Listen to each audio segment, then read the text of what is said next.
solar home system, no, gamay lang nga kuan sa program sa, actually that is a program by the government, no.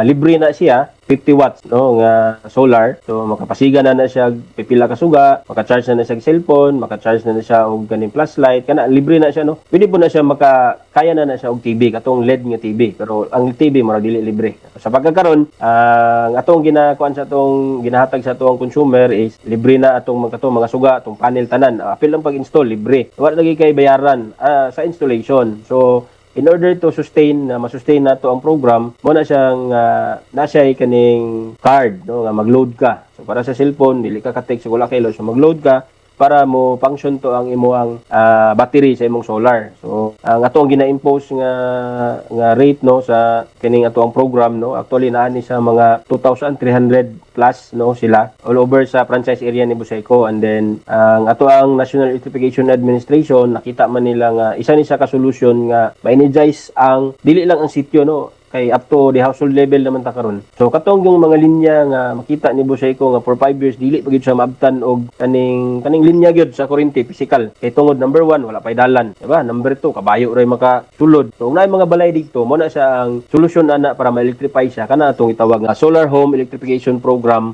Libre gihapon na siya, sama gihapon na siya sa city electrification program nga libre ang pagpataod tanan. Napaghapon na siya, hopefully within the year, no, makadugang si Buseco og 3,000 ka mga beneficiaries again. So napaghapon na siya until 2028 na, no.